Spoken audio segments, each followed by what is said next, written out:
know all the things I've said. It's so blind to be with you. It's all that I need. I wanna say I will fly into your arms and I'll be with you till the end of time.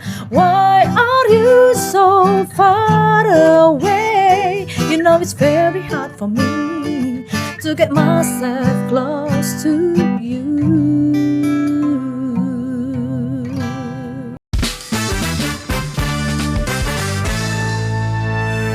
Kamera, rolling, action. Oke, assalamualaikum warahmatullahi wabarakatuh. Kembali lagi guys ke channel Anak Bos alias Anak Boarding School. Kali ini kita dengan vibes yang berbeda, podcast. Oke. Gitu ya. Kali ini bukan dengan Putra. Siapa nih? Gue dengan adenya Putra. Ya, kenalin gue Taufik dan juga masih bersama Ustadz honorer kita. Oke, Bang Bewok. Bang Bewok, dan kali ini kita kedatangan tamu spesial. Wow. Siapa tuh? Iya, karena Karet 2 spesial. Spesial. Nah, ini berkaitan dengan tema yang mau kita bawain hari ini. Oh gitu? Iya. Wow. Menarik sepertinya menghadirkan seorang wanita. Betul. Nggak ditanya namanya, Pak. Namanya siapa, Kak? Boleh kenalin diri dulu. Ya, halo semuanya, assalamualaikum dulu ya. Waalaikumsalam warahmatullahi wabarakatuh. Oke, namanya Sarah Hafina Frilois. Apa nih? Umur? Jangan deh, kalau umur. Jangan umur. Udah Status, umur ya. status. Status apa nih? Palsu, status Ya. palsu. Mungkin statusnya Statusnya dong. sekarang gitu, apakah mahasiswa, apakah Oke. Oh, pekerja kantoran. pekerja swasta. kantor. Oke. Di corporate. Corporate, betul. Corporate girl. Right. Oke. Oh. Kelihatan sekali ya bahwa cerah wajahnya. Oh iya, cerah gitu ya. Alhamdulillah Wardah. Jarang panas-panasan. Jarang panas-panasan. Di AC. Di AC. Itu bohong. Itu bohong. Tapi alhamdulillah, terima kasih kedatangan. Iya, Terima kasih undangannya Bang Sama-sama. Ragil dan Rasa. Bang Aku Bewok. akhirnya Bang Bewok ini Bang ketemu Bewok. karena aku udah ngeliat videonya. Iya. Luar biasa memang videonya, aku jadi ingin sekali berkontribusi. Oke, Oke. fine. Alhamdulillah, terima kasih atas semangatnya untuk bisa berkontribusi di channel ini. Seperti yang tadi gue bilang, gitu ya. Tema kali ini berkaitan dengan yang namanya wanita, Wanita, wow, apa tuh? gitu ya. Kali ini yang mau kita obrolin, gitu ya. Ini adalah tentang wanita karir, tapi masih dalam perspektif agama lah. Oke. Ya, karena kita melihatnya, misalkan kalau dulu wanita itu dilarang gitu ya, dilarang untuk berkarir misalkan. Kalau perempuan tuh di rumah aja. Oke. Nah, semakin berkembangnya zaman, ya kan, pemikiran orang berubah. Ada Nah, sekarang wanita sudah Banyak. banyak gitu ya, banyak yang dia berkarir. Berkarir. Oke, wanita yang bekerja. Berarti ini adalah fenomena zaman sekarang ya, zaman modern ya. Atau zaman dulu ada mungkin wanita-wanita yang bekerja kali ya? Apa emang nggak banyak? Setahu gua, gitu ya, wanita bekerja kita lihat dari Khadijah. Oh iya Berdagang. benar, istri Berdagang, Rasulullah. istri Rasulullah gitu ya. Sebelum menikah dengan Nabi Muhammad, gitu kan, beliau sudah menjadi saudagar, Saudagar, ya kan, peternak dia, peternak ya juga, kan, peternak gitu ya. Kalau setahu gue ya, sepeninggal dari suaminya, suaminya. gitu. Akhirnya dia memilih untuk menjadi pedagang, sukses bahkan, Sukses. iya kan, kaya ya. pedagang kaya raya, Betul, kaya sukses. raya memang. Itu yang menarik ya maksudnya dari Khadijah itu ya. Dia kerja di era di mana perempuan menjadi masyarakat kelas 2. Iya. Maksudnya gimana tuh? Ya artinya kan Arab jahiliyah saat itu memandang bayi perempuan dilahirkan jadi kubur, Pak. Oke. Dibesarkan itu kan hanya untuk memberlangsungkan keturunan saja. Bayi perempuan dianggap aib. Perempuan itu menjadi masyarakat kelas 2 dan Khadijah bisa dibilang revolusioner. Tuh. Di mendobrak yang namanya stigma masyarakat sosial bahwa perempuan masyarakat kelas 2 tidak layak memimpin, tidak layak sukses, dan beliau menjadi satu-satunya wanita yang mungkin satu-satunya ya dari sejarah yang kita ketahui pun, saya ketahui pun sampai hari ini, beliau adalah satu-satunya wanita di era itu yang disegani oleh laki-laki kaum Quraisy dan luar biasa. Ya, wanita itu bekerja. Kalau dari kakak sendiri, bagaimana perasaannya atau pengalamannya sebagai wanita yang bekerja? Yang bekerja, oke. Mungkin kalau misalkan tadi di era itu ya, Khadijah ya, itu juga ada pertanyaan sih, mungkin apakah tadi kan Khadijah itu ketika sepeninggalan suaminya, artinya apakah kewajiban itu jadi berpindah karena dia tidak punya pasangan? Bekerja karena balik lagi kan sekarang perempuan kan punya berbagai alasan untuk bekerja ya. Betul. Nah, apakah yang tadi dimulai dari era itu, sebelum kita mungkin masuk ke pembuktian diri, aktualisasi diri wanita dari Ajeng R.A. Kartini gitu ya, yang udah kesini di era itu ya, sekarang yang gitu memerdekakan ya. perempuan gitu. Nah, emansipasinya dengan emansipasi. Apakah memang dulu mungkin Khadijah itu punya alasan kuat untuk kalau misalnya dia tidak bekerja, siapa yang akan memberi makan dan lain-lain gitu? Apakah memenuhi kebutuhan di era intinya itu sudah ada alasan itu, atau memang saat itu Khadijah gue perempuan, saya perempuan, saya tidak mau perempuan menjadi warga kelas 2 lagi gitu ya, masyarakat kelas 2 yang menjadi aib kah atau bagaimana lah gitu. Apakah memang saat itu Khadijah seperti itu gitu? Berarti berkaitan di sudut dengan pandang perempuan zaman kini ya, mungkin nggak banyak juga yang ke-highlight kalau Khadijah tuh sepekerja keras itu dulu. Lalu kenapa sih harus seperti itu di era itu? Gitu. Berarti berkaitan dengan kondisi dia saat itu. Kondisi Khadijah juga. Sepersonalnya Khadijah berarti ya. Atau sekarang misalkan ada yang wanita pekerja karena dia punya potensi. Aktualisasi dirinya. Ada juga ada yang dia sebagai wanita pekerja karena menjadi tulang punggung keluarga. Misalkan. Oh iya, bisa. Ya kan, misalkan keluarganya atau orang tuanya misalkan sudah tidak mampu untuk bekerja, akhirnya si anak ini gitu ya, perempuan ini, wanita yang harus ini menanggung. harus menanggung tanggung jawab gitu ya. Oke, kalau dari sejarah yang saya ketahui sampai hari ini berkaitan Sayyidah Khadijah itu, ya memang beliau itu tadi potensial, cerdas, elegan, terus juga strong karakter orangnya, yang memang Khadijah ini secara personality dia punya kapabilitas untuk menjalankan bisnis, untuk menjalankan kepemimpinan, untuk itu. Jadi memang itu tadi, di tengah masyarakat yang memandang rendah perempuan, Khadijah ini menjadi salah satu wanita pilihan, yang dobrak. Jadi sebelum era Kartini sudah ada saudara Sayyidah Khadijah ini yang berani membuktikan secara nyata bahwa dirinya itu mampu bersaing. Khadijah tadi berarti aware kan, menyadari bahwa dirinya gue punya potensi sehingga gue bisa nih memerdekakan diri sendiri. Gitu, karena memang kondisi sosial saat itu semua orang meyakini bahwa perempuan, bahkan perempuannya yang meyakini dirinya itu adalah masyarakat kelas 2. Perempuannya juga meyakini bahwa diriku ini nggak lebih mulia dari laki-laki seperti itu. Sedangkan Khadijah punya kesadaran yang lebih maju saat itu dibandingkan mayoritas perempuan saat itu. Makanya kan ketertarikannya sama Rasulullah SAW kan Khadijah duluan. Ya Nabi Muhammad itu dilihat, ini orang kayaknya beda nih sama yang lain nih. Betul. Dia seorang yang lebih maju pemikirannya dibanding yang lain. Dia melihat ada sosok laki-laki yang nggak kayak yang lain. Padahal usianya jauh sekali. Cukup jauh. Iya, gitu 40 ke 25. 25 Itu kan yang yang umum yang masuk ya. Cuman ada ulama-ulama lain yang mencoba menghitung kembali bahwa ada yang mengatakan Khadijah itu sebenarnya usianya nggak jauh beda. Artinya Nabi Muhammad 25, 28, Khadijah itu ada. Cuman nggak umum lah gitu. Tapi emang yang ngomong 40, 15 tahun kan. Artinya secara kedewasaan Khadijah mungkin udah ini. Nabi Muhammad rasanya berondong kali ya. Istilahnya. Kalau sekarang berondong. Iya ampun gitu. Bahasanya ada berondong mana nih, dia kerjanya adil, dia kerjanya amanah, dia kerjanya ini tertarik. Mungkin kalau dari usia waktu itu Rasulullah dibilang muda, tapi secara pemikiran betul Pak. Mungkin gitu ya. Itu di atas rata-rata dari usianya. Di atas usianya. rata-rata orang-orang kayak gitu. Tapi berarti memang Khadijah tuh yang istilahnya ya, yang salah satu approach Rasulullah duluan lah ya, gitu ya. Berarti Khadijah itu ada dua cerminan dari Khadijah, yaitu satu perempuan mandiri dan kedua perempuan berani. Itu kan benar, dan setuju. itu juga Berani confess. betul.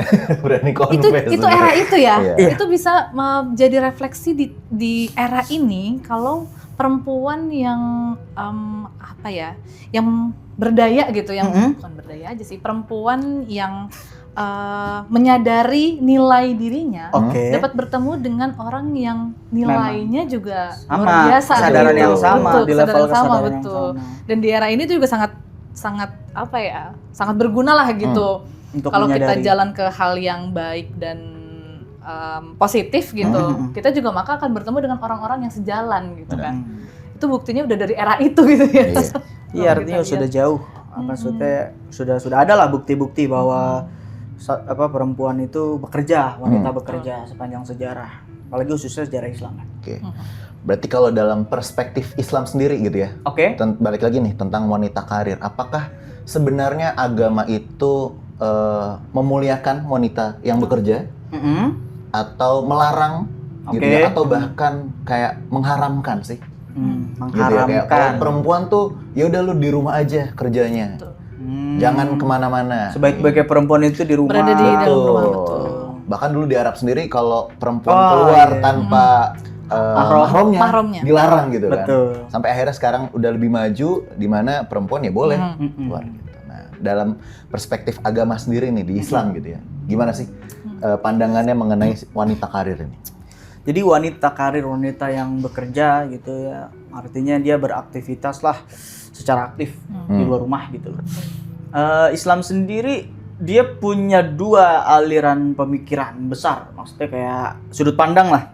Itu dari ulama-ulama tuh banyak tuh. Cuman kalau disimpulkan ada dua nih arus pandang besar.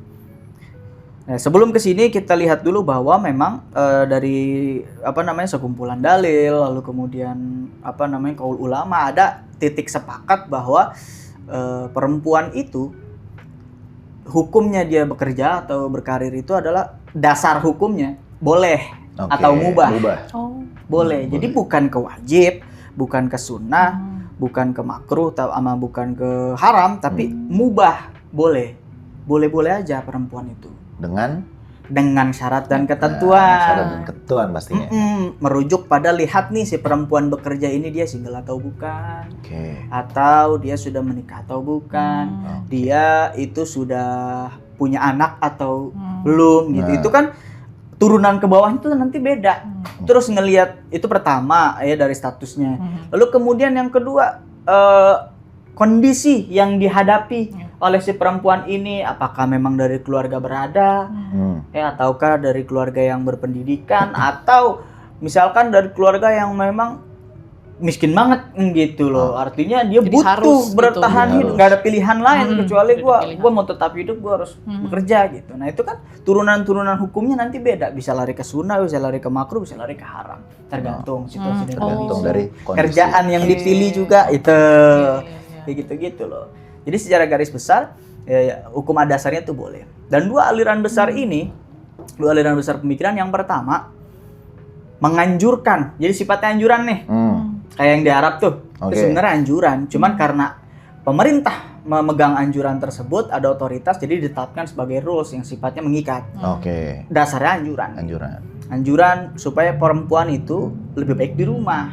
Itu tadi. Artinya meminimalisir fitnah, karena Islam sudah memuliakan perempuan, sudah menempatkan perempuan di posisi yang terlindungi, terjaga, terpelihara. Maka menurut aliran pemikiran ini solusi terbaiknya adalah tidak menjadi meminimalisir interaksi dengan publik atau dengan lawan jenis yang mana bisa membuka potensi-potensi keburukan. Apalagi nih misalkan wanitanya single gitu ya. Iya, kan belum menikah gitu ya. Gitu. Atau kalau lebih yang sudah menikah pun juga kan itu juga menghindari lah hal-hal yang tidak diinginkan seperti maraknya zaman sekarang perselingkuhan. Betul. Terjadinya itu kan justru diantaranya paling banyak di lingkungan kerja. Nah itu makanya hal-hal itu mungkin yang menjadi dasar pertimbangan harus besar pemikiran ini. mudorotnya lebih banyak nih Mudorotnya lebih banyak. daripada maslahatnya kalau perempuan liar. Nah, sedangkan yang ini agak lebih moderate. Iya. Ini konservatif nih. Ini agak lebih moderate aliran pemikiran yang satu lagi yang mana sekarang udah banyak lah kita Indonesia, Mesir dan lain sebagainya, Arab Saudi juga udah mulai. Yaitu perempuan selagi dia punya kompetensi, selagi dia punya apa sih namanya? Capability lah dan juga niat yang kuat untuk menjaga diri dan untuk membawa maslahat pada masyarakat luas, maka dianjurkan untuk bekerja. Ini dianjurkan tidak, ini dianjurkan bekerja. Karena gini, lo diam di rumah, lo potensial nih bawa maslahat gede kemana-mana. Maka lebih baik Bekerja. Iya, Iya. bekerja. keluar sana bekerja, sebarkan manfaat sebanyak-banyaknya. Fastabiqul khairat. Jadi kebaikan yang satu itu dinilai dari seberapa hebat dia menjaga diri, terus yang satu lagi dinilai dari seberapa hebat dia bisa bawa kebermanfaatan untuk keluarganya dan untuk masyarakat. Gitu. Agree sih. Garis besarnya seperti itu. Berarti boleh ya, karena kan Dasarnya boleh. Aku menangkapnya sebelumnya tuh karena banyak kan orang kalau udah menikah tuh nggak usah lah perempuan istrinya di rumah aja gitu. Banyak yang itu balik lagi apa namanya menghindari fitnah gitu kalau keluar, sementara suaminya Iya, sementara suaminya kan juga Iya. potensial Betul sekali. kena fitnah. Bener tuh. tapi aku sendiri merasa sangat apa ya, bersyukurlah perempuan-perempuan yang suaminya tuh udah kamu nggak usah kerja di rumah aja tapi dikasih mobil. Aduh, tuh bersyukur banget sih. Dijamin. Aku Itu pun sih ingin. semua wanita ya. Aku pun kayaknya ya. ingin. Kita semua menjadi trophy wife, pengen banget. Betul. Kakak juga ingin ya. Pengen Dari lubuk hati. dalam arti tuh sebenarnya kalau dulu mungkin masuk ke pengalamanku ya. Oke. Kan aku juga dari kuliah, aku tuh sebenarnya memang secara keluarga kan nggak dibilang sayangnya ya. Adikku itu kan agak jauh dariku kan, yang ketiga. Aku kan anak kedua, aku sama abangku kan cukup dekat. Abangku juga S2 waktu itu, terus aku lulus S1. Adik nih pas banget kuliah, sementara papa pas banget pensiun. Oh gitu. Jadi saat itu keharusan, balik lagi nih udah cabang nih, harus bekerjanya di ranah yang kita sebenarnya nggak terlalu ingin gitu. Jadi kita butuh stabilitas saat itu kan, karena adik harus kuliah. Keluarga nih. Nih keluarga. Jadi dan aku tuh mikirnya juga dulu abis kuliah ya perjalanan hidup lah ya, abis kuliah ya kerja gitu kan. Apalagi kita itu kok yang kita cari ketika kuliah gitu. Jadi akhirnya ya udah kewajiban lah ya mungkin saat itu. Tapi akhirnya ketika bekerja menyadari sangat banyak hal. Satu, ketemu banyak orang, belajar banyak hal. Aku kan memang aku mengakui secara akademis ya. Aku bukan orang yang cerdas lah gitu. Dan bertemu banyak orang menurutku membuat kita cerdas anyway, kayak kita tahu ini misalkan ya tadi ketemu Bang Ragil misalkan psikolog, jadi tahu psikolog, jadi tahu agama, Psikologi ketemu jangan psikolog ya. sorry.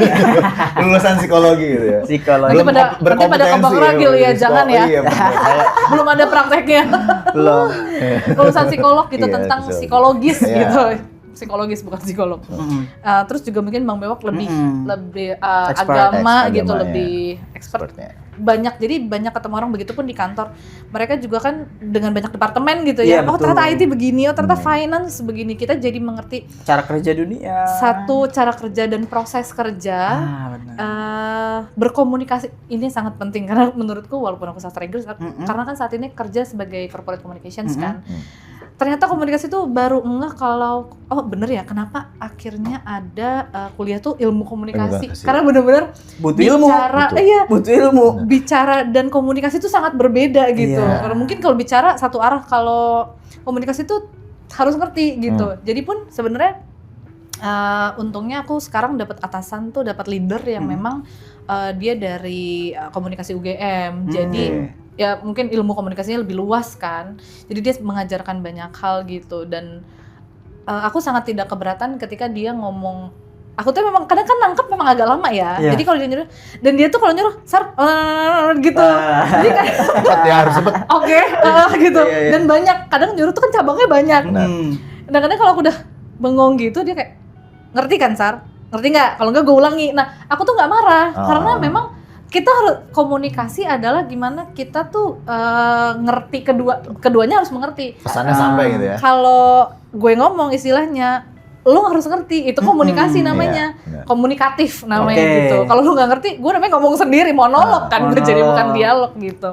Jadi itu hal kecil yang akhirnya sangat oh iya, dan itu kan harus ada di lingkungan yang memang expertnya gitu Oke. kan. Begitupun dengan departemen lain. Dan yang paling penting adalah selain aktualisasi diri ya, kita punya kompetensi yang akhirnya bisa dikembangkan. Kita juga bisa problem solving ini mahal. Problem solving menurutku nggak cuma di kantor, tapi juga akan terbawa ke personal kita gitu. Oh kalau di kantor gue problem solvingnya gini. Pun kalau nggak personal kebawa ke pekerjaan. Biasanya kalau personal kita misalkan panikan gitu, nanti di kantor juga, oh ya gimana nih, gitu. Aku sangat belajar, aku tuh 7 tahun di perusahaan ini ya. Oh, udah. Jadi sangat lama Lumayan sekali, ya. sangat lama. Jadi 7 tahun. aku sangat banyak belajar tuh nggak cuman intelektual gitu, tapi juga emosional. Aku tuh orangnya sangat sumbu pendek kan. Jadi kadang Dikit-dikit timpuk ya. maaf teman-teman, aku nggak Kayaknya marah. emang kebanyakan. Iya, suku pendek itu kayaknya iya deh. Mungkin juga balik lagi mungkin juga karena orang bekerja setiap hari dan harus Iya. cepat. Oh ini hari ini harus gini. Jadi Burn mungkin out. akhirnya Atau- kalau ada yang lambat tuh beda-beda sih ya, oke. beda-beda karena beda-beda pace-nya iya, kan iya, beda-beda. Kerjanya beda. Tapi karena leaderku tuh orangnya cepat sekali, jadi selama 7 tahun aku mengikuti pace dia gitu. Jadi kayak misalkan problem solvingnya dia selalu ngajarin kalau problem ini yang aku dapat dari atasanku ya, aku sama sekali tidak menjilat, Mbak.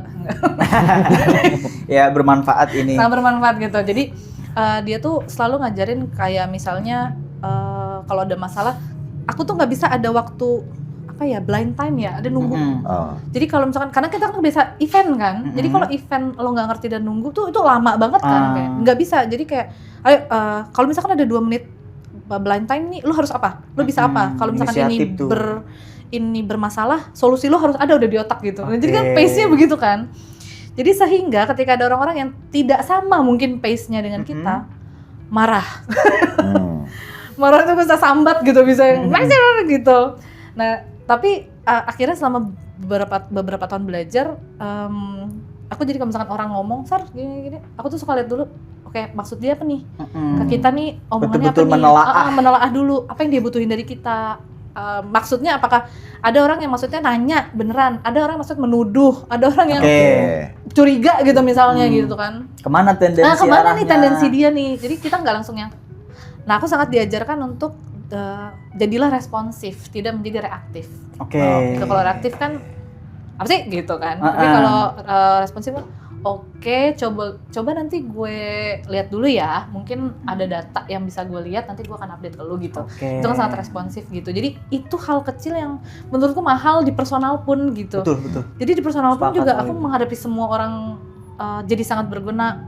Ya mungkin orang-orang yang akhirnya punya penilaian positif pas ketemu, jadinya ya karena belajar karena belajar di sana juga gitu. Dan dari orang-orang, semua orang lah ya, nggak cuman leader, tapi semua yang ada di sana bisa mengajarkan helpfulnya. Kayak ada yang memang helpful banget kan. Oke, apa yang bisa gue dukung? Ada yang lama gitu misalnya. Nah, itu macam-macam orang. Kakakku suka ngomong banyak-banyaklah bertemu dengan orang sehingga tidak ada orang yang aneh buat lo gitu. Kakakku selalu ngomong gitu. Jadi toleransi lo bisa gede, toleransi lo bisa tinggi. Jadi ketika ada orang yang begini, ya udah gue pernah nemuin kok yang lebih aneh misalkan kayak gitu. Jadi lo nggak cepat menilai orang. Aneh lo, kayak goblok lo misalnya. Iya. Kasarnya ya. Iya kasarnya gitu ya. Jadi kita bisa kayak misalkan dia kenapa gitu, tidak sejalan lah dengan kita gitu ya. Bukan berarti aneh kan, tapi mungkin tidak sejalan aja dengan hidup kita. Jadi kayak kenapa ya dia, apakah ada latar belakang pendidikan, agama, keluarga, apa nih, kenapa dia seperti itu, berbeda dari generalnya gitu istilahnya. Nah, menurutku justru hal-hal yang kayak gini yang kita temukan ketika kita pergi keluar beraktivitas, termasuk dengan bekerja. Kalau aku sih sangat menarik seperti itu. Jadi itu mungkin yang besaran ya. Tapi hal-hal utamanya adalah berdaya sebagai perempuan. Ini berdaya. Betul, berdaya. Jadi aku merasa ya misalkan ya di umur ini belum menikah gitu ya. Ya it's okay, gue kerja. And then what? Gue juga maksudnya kalau gue nggak perlu kaya ya. Ini mungkin catatan, tapi menurutku ini sudut pandangku sebagai perempuan ya. Perempuan sekecil apapun kalau udah bisa create money, sombong. aku merasakan itu. Merasakan itu. Tapi dari lubuk hati pasti kan pengen dong. Gue walaupun udah bisa berdaya sendiri, tapi kan pengen kayak sebagai kodratnya wanita itu kan di-provide gitu ya. Iya. Dipertanggungjawabkan misalkan. Pasti mau banget. Cuman akhirnya jadi rumit. Jadi bukan harus sih. Kriterianya aku suka ngomongin sama orang tuaku, kriteria kita tuh dari yang umur, pasti kan ketika kita umur 24 misalkan udah mau menikah dengan umur 30 ke atas, udah pasti kriterianya beda tuh. Tapi mungkin bukan berbeda, mungkin bertukar. Kayak misalkan dulu di umur 24 secara personal ya, aku merasa karena kita baru tahu kerja gitu kan, baru lulus kuliah, sehingga kayaknya siapapun selama kan kadang ketemunya di kantor ya, dia kerja, aku kerja, it's enough gitu. Kita bangun yuk bareng-bareng masa depan kita. Aku nggak peduli kamu masih pakai motor, kamu masih pakai apa itu. Udah kita, yang penting keluarga kita keluarga baik-baik ya udahlah gitu. Bisa lah semuanya gitu. Tapi kalau di umur 30 udah ke itu tuh dia harus punya apa dulu nih. Karena kan perjalanan kita, terutama aku ya, perjalanan kita dari umur 20-an sampai sekarang udah 30 ke atas, itu kan udah panjang. Kita membahagiakan banyak orang, keluarga, bahkan teman-teman di sekitar. Itu balik lagi ya, perempuan tuh kalau udah bisa ngeluarin uang tuh emang ada rasa pride. Ya, ada pride-nya mungkin ya. Jadi kayak gue nih, jadi kalau ketemu cowok tuh di pikiran kita, gue nih udah bisa bahagiain orang sekitar gue. Gue udah bisa, istilahnya gue udah bisa nyokolain adik gue udah bisa ngasih orang tua gue udah bisa ngebiayain hidup gue selama ini bertahun-tahun gitu. Lo bawa apa nih buat gue gitu. Jadi udah ada banyak itu, kayak udah melihat minimal gue mobil deh, misalnya gitu, minimal lo udah bawa mobil deh misalkan gitu. Jadi bawa manfaat nih di hidup gue gitu. Jadi, nah itu baru aku yang belum punya apa-apa ya. Gimana lagi perempuan yang udah bawa mobil, udah bekerja dengan pasti kan udah semakin, walaupun tidak semua ya, mayoritas kayak umumnya. Iya, mayoritas kayak temanku udah bawa mobil, kerja agensi sama segala macam, gaji gede, udah bisa main pedal. Main pedal tuh kayaknya olahraga mahal ya, pedal itu ya. Jadi kayaknya ini ekonomi juga.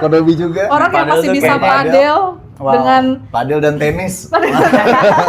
Bulu tangkis itu olahraga miskin ya. Tidak. Emang sih dari red nyewa lapangannya udah jauh ya. Beda. Nggak ada di RW lapangan padel, nggak ada Pak. Kalau bulu tangkis nih lapangan. Iya. Kortel lebih banyak. Satu RW ada 3 lapangan bulu tangkis tuh. Padel nggak ada. Coaching paling berapa coaching? Ini kan padahal udah mulai coaching sama Desta katanya ya.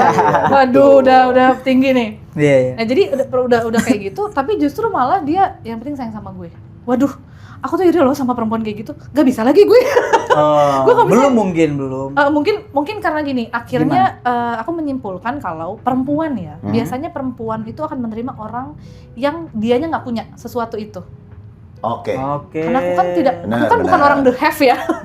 Mungkin kalau aku udah keluargaku sudah kaya raya misalnya, aku misalkan sebenarnya kerja tuh cuman, kalau kita tuh suka bercanda kalau orang kaya kerja tuh ngabisin waktu gitu. Lo killing time aja kan kerja gitu. Nah, itu tuh yang kita butuhin emang cinta dan kasih sayang. Jadi cowok itu istilahnya di bawah pendapatan di bawah kita pun, atau sama pun deh gitu, belum punya apa-apa, nggak apa-apa deh, asal kita yuk saling sayang. Gue kalau misalkan uang gue punya kok gitu. Tapi kan itu yang tidak saya punya. Maksudnya dalam arti kita belum secukup itu untuk menerima laki-laki yang nggak bisa provide, nggak gimana provide kita gitu. Jadi akhirnya aku menyimpulkan, oh iya ya, perempuan tuh mencari apa yang belum dia punya sebetulnya. Karena aku tuh kurang, sebenarnya banyak banget kan. Aku kan memang branding di kantor itu kan memang Sarah nyari yang kaya. Sebenarnya sih enggak ya, maksudnya enggak yang kaya gitu kan, kayaknya kesana kaya tuh berlebih kan. Kayak apa nih? Kayak akan intelektualnya, kayak akan agamanya. Banyak tuh. Uang, Pak. Langsung ya. To the point ya. Money yang penting. Misal Bang, nggak ada, soalnya tidak semuanya butuh uang. Uang tuh bukan segalanya. Tapi segalanya butuh uang. Maaf, misalnya tiba-tiba belanjain nomor aja kok 200.000 gitu kan ya. Betul. Bagi kaum mending seperti kami. Jadi itu yang memang mungkin aku belum terlalu merasa, ini bukan ngomongin benar dan salah ya. Preferensi lah. Kalau aku sih merasa aku masih butuh lelaki yang di atasku gitu, Dari secara segi- pendapatan, secara Usia, usia juga. mental, Kadang-kadang juga kalau mental, apa ya? pemikiran lah ya, jangan mental. Iya benar. Pemikiran bisa di atas kita Nah, ya. kadang juga soalnya nggak tentu usia sih. Kadang-kadang usia yang di bawahku pun jauh. Pemikiran ada ya. luar biasa Nah, balik kok. lagi mungkin tadi kita Betul. lihat Khadijah, Iya. terus bisa Dia usianya memilih Nabi Nabi Muhammad. Ini orang levelnya dari segi Bahkan di pemikiran, masa itu kesadaran. bisa kita bilang Khadijah yang menjadi support system dakwahnya Nabi. Wah parah Pak. Iya kan? Parah. Itu memang sebuah Nabi sebagai awalnya karyawan lah istilahnya, Karyawan, karyawannya betul, Khadijah gitu karyawannya kan. Khadijah. Kok bisa sih menikah. wanita yang sudah istilahnya udah seindependen itu Iya. mungkin ya kalau Udah sekarang sematang ya. itu Udah gitu sematang ya. itu memilih Mm-mm. bisa memilih sosok Nabi Muhammad. Yang memang notabene just karyawan. Betul. Owner bro, Iya. owner investor bisnis kan beliau tuh apa namanya bisnisnya dagang apa namanya antar negara lah.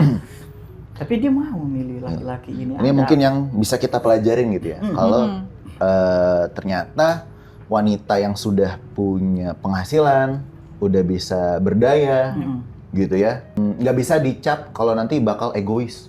Kalau misalkan ternyata pasangannya pendapatannya di bawah Iya. dia.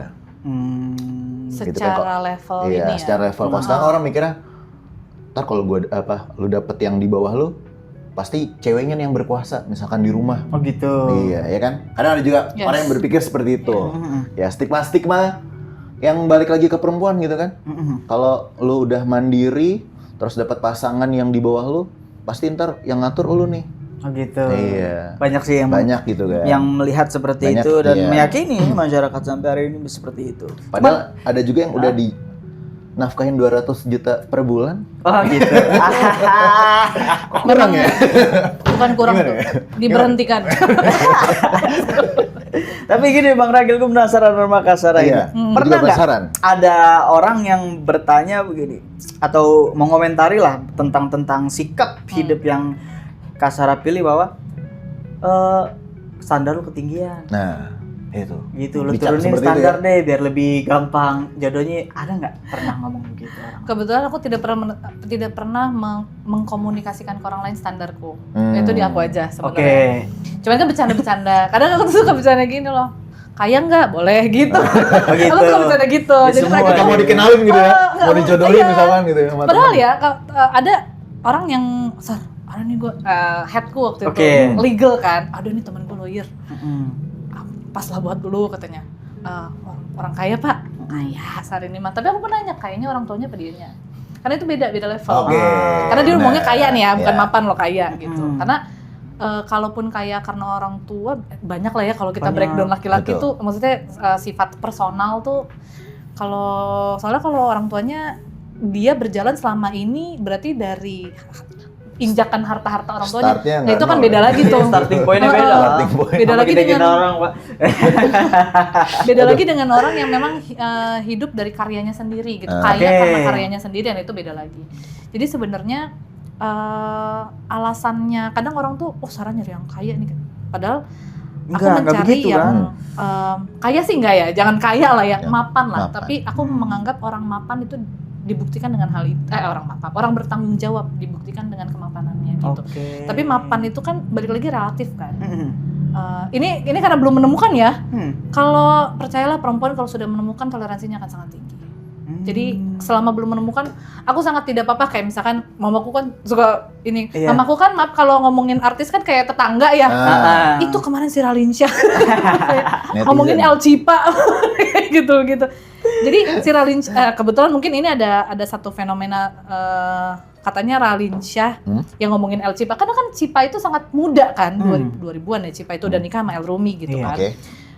Ralinsyah yang mungkin Usianya, di umur usia kayak lu namanya kan dia usia 40 ke 40 atas ya. belum memiliki dia Pasangan. masih kayak itu kan Siva gini nggak apa dia masih itulah dia masih meyakini kalau Ralinsyah tuh yang terkenal mungkin gue menyadari kalau laki-laki gue tuh strawberry yang enak tapi kalau dia suka yang coklat yang manis ya nggak akan suka sama gue gitu kan.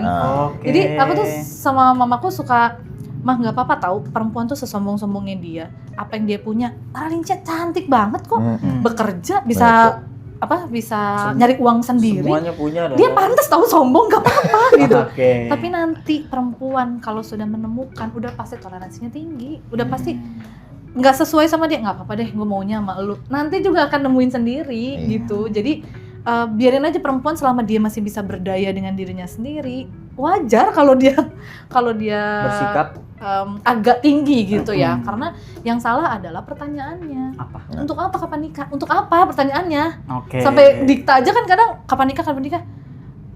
Si Dikta ngomong kayak, emang kalau gue nikah lu pada mau ngapain sih gitu? Iya bener ya. Ntar after nikah ditanya lagi, kapan punya anak? Itu kan berlanjut sebenarnya lagi tuh ya. Gak akan habis. Nggak akan ada habisnya. Iya, ini luas banget.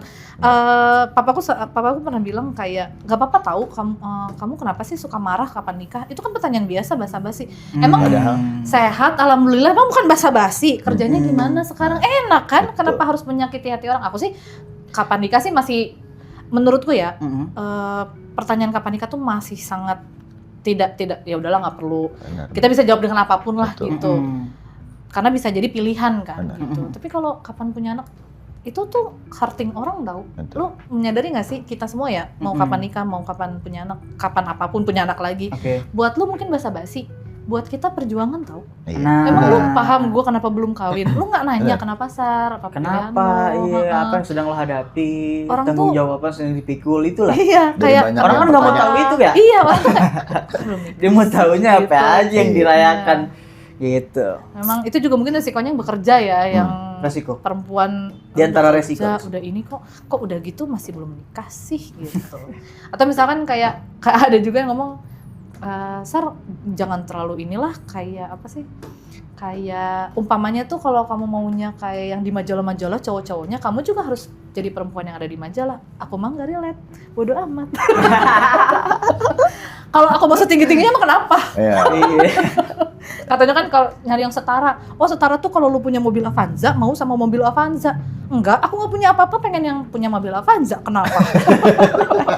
Nggak masalah ya. Nggak masalah. Namanya kriteria orang. Kriteria gimana? pribadi. Kita nggak bisa memaksakan. Masa bisa Betul. maksain? Terserah Apa saya. gitu. Iya. Tapi masalah dia dapatnya siapa, ya itu kan takdir. Itu balik lagi Oke, jodoh. Itu jodoh. balik lagi Allah gitu. Jadi ya begitu aja sih gitu jadinya. Oke, menarik sekali, luar biasa.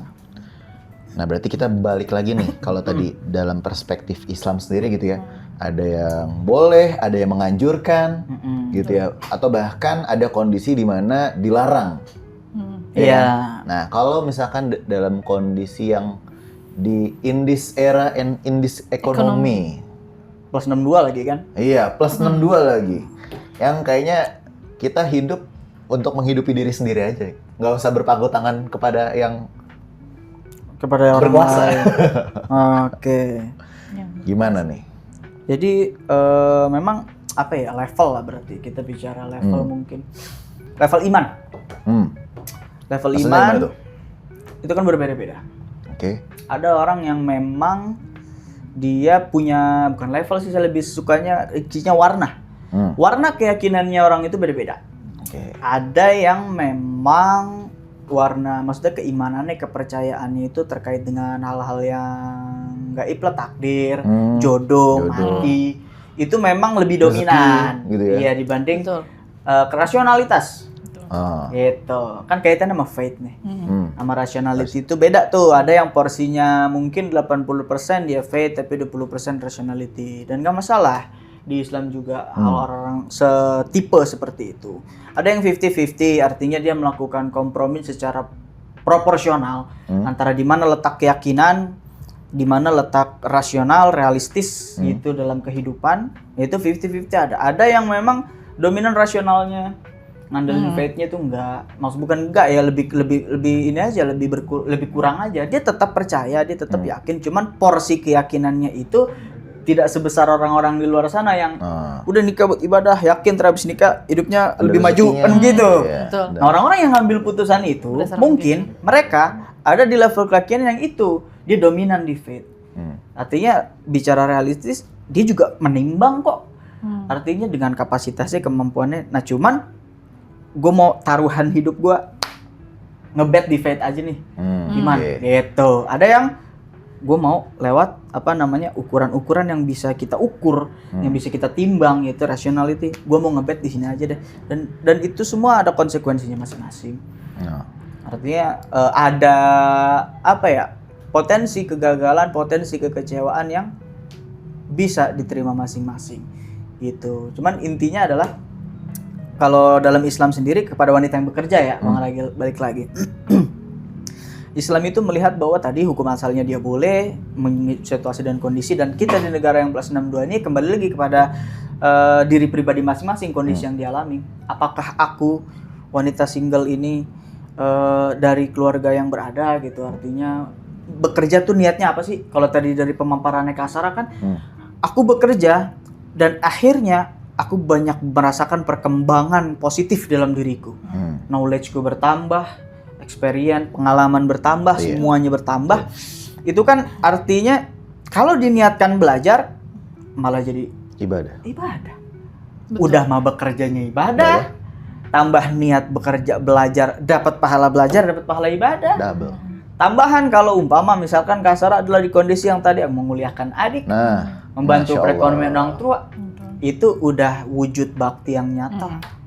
Gitu. Artinya gini, kalau ada di kondisi Kak Sarah itu seperti itu, kebaikannya kan maslahatnya justru banyak. Buat diri ada kan. Nah, Islam itu memang mengatur bahwa bagaimana caranya perempuan ini yang tadinya dihinakan. Ya, sebelum Islam datang dan Muhammad angkat perempuan setinggi-tingginya. Bahkan kalau mau kita jujur ya, dari banyak literasi di Quran maupun hadis, dia posisinya di atas, Pak. Siapa nih? Perempuan, betul. Udah ditaikin dari yang di bawah laki Benar. sampai ke atas. Makanya kalau ada yang bicara kesetaraan, dia kalau Islam sendiri melihat Anda sudah di atas kami gitu. Bahasanya orang laki nih. Anda sudah di atas kami, kenapa Anda setara? Karena Anda sudah turun. Benar. Gitu. Soalnya gender, padahal Islam sendiri sudah memuliakan misalkan. Iya, dia di atas, Pak. Di atas. Kayak contoh di simpelnya di ranah keluarga deh. Kewajiban untuk kayak stigma sosial kita kan begini, perempuan tuh harus bisa masak, harus bisa ngepel, nyapu, ngurus rumah lah intinya. Iya. Nah, padahal aturan agama sendiri itu adalah kewajiban Dari suami, Pak. Suami. Betul. Semuanya. Saya setuju. Nyapu, ngepel, Iya. nyuci, itu semua suami. Bahkan maaf katanya menyusui anak pun itu Nah, itu kewajiban suami. bukan kewajiban suami nyusahin dari mana? Mungkin Enggak, suami maksudnya- kalau bahasa gue, bukan. suami mensupport. Nggak, kewajiban kalau istri. kewajiban suami Iya. saya mikir, Pak. Bukan. Nyusuin kan Nyusuinnya dalam arti- gimana lagi Justru ya? kan dalam arti memberikan makan lah Benar. gitu ya. Oke. Artinya begitu. Itu pun makanya kan karena suami tidak mampu dan tidak memiliki dayanya, maka itu diberikan ke wanita gitu. Nah, Oh. bahkan gini, Islam punya aturan gini. Ini dulu bapak saya ngajar nih. Nah, Dia selalu menjelaskan itu kepada ibu-ibu lah gitu. Bahkan kalau ibu tidak mau menyusui anak, suami nggak boleh Tidak marah. apa. nggak Oh apa-apa. iya, tidak apa-apa gitu kan. Iya, nggak masalah artinya. Berarti suami harus menyewa ibu susu. Iya. Itu maksudnya. Betul. Nabi kan ada ibu susunya Iya. dua, tuh sampai Betul. dua. Kayak gitu. Ya, sampai itulah hak-hak perempuan dijaga, dilindungi dan dipelihara oleh agama. Kalau sekarang mungkin dikasih sufor misalkan. Iya. Iya, Dan itu kan kewajiban suami untuk Kewajiban, membeli. betul. membeli Membeli, support. betul. Kalau emang bini nggak mau ya udah, karena ibu susu udah nggak ada. Iya. Nah, Iya. sulit ya kan? Agak Kalau di ini zaman memang. sekarang Sulit jalan iya kan, sekarang. sulit dan mungkin nggak relevan ya. Nggak relevan Sekarang ibu ya. susu. Tapi bang sperma ada gitu. Saya juga bingung. Nah, Iya kan gitu. tuh, di luar Tapi konteks. ibu Iya. susu ya. Tapi Begitulah. Bang Bewak sama Bang Redil mungkin Iya. karena laki-laki ya berdua. Oke. Jadi aku coba mau tanya, kalau kalian nanti suatu saat menjadi suami, kalian akan prefer wanita kalian di rumah, kalian aja yang bekerja, atau kalau mau kerja nggak apa-apa deh. Karena pada dasarnya ya, kalau aku mendengar teman-temanku bicara, kayaknya pada dasarnya mereka pengennya istrinya di rumah. Tapi ada yang mampu untuk bilang begitu, karena mungkin ekonominya, atau dia merasa, udahlah gue udah cukup di level gue udah cukup, udah mencukupi lu nih sebagai istri gitu, lu nggak usah deh kemana-mana gitu. Atau dia belum mampu, ya udahlah gitu. Jadi nggak mayoritas memahami kalau istri gue butuh aktualisasi diri, istri gue butuh berkarya di luar. Nah, nggak semuanya punya Nggak selalu masalah ekonomi ya. iya, nggak selalu kan gitu. Tapi kebanyakan yang belum mampu ngomong itu karena memang merasa, ada juga yang merasa kayak, kalau kita berdua lebih cepat nih Double punya, misalkan income. punya mobil, punya Itu rumah. ya. Kalau berdua kita lebih cepat lah, karena apalagi anak bla bla bla gitu kan. Nah kalau kalian sebagai laki-laki gimana nantinya? Kalian merasakan? Bang Ragil dulu. Gimana Bang Ragil? Oke, kalau dari gua sendiri gitu ya. Karena kebetulan niat gua gitu ya, insya Allah gitu ya, mungkin Amin. kita doain tahun Amin. ini gitu ya mau Wih, menikah gitu ya. Amin. Selamat Bang Kalau Ragil. dari gua sendiri memperbolehkan, tapi dengan niatnya, jangan niatnya itu untuk kayak gua mau bantu nyari nafkah deh, Nah, gitu kan. Itu kan udah beda ya. udah beda. Udah beda tuh. Ya, tapi kalau niatnya untuk tadi dia punya kompetensi, punya capability, gue pengen berkarya. Nah, itu kan bisa diimplementasikannya nggak harus bekerja in corporate. Bisa juga Oh, iya. dia berdagang, Betul. berniaga misalnya. Online Punya gitu, sekarang bisnis apalagi udah online. kebantu sama online gitu. Atau mau ya. jadi ghostwriter aja Nah, ghostwriter. di Misalkan, rumah. jadi udah kalau sekarang mungkin udah banyak yang bisa Banyak lah. dilakuin. Atau mau gitu main ya. forex. Bener. Itu enggak Saham dulu deh. gimana Bang Saham? Kerja remote udah Iya. banyak lah ya. Misalkan bikin video masak, Ya. tutorial, Oh, bisa. Iya, apalagi sekarang gitu ya. diupload. Betul. Terus misalkan jadi affiliate sekarang, udah banyak banget ya. Ya. Tinggal kita nempelin link, itu ya. Keranjang kuning.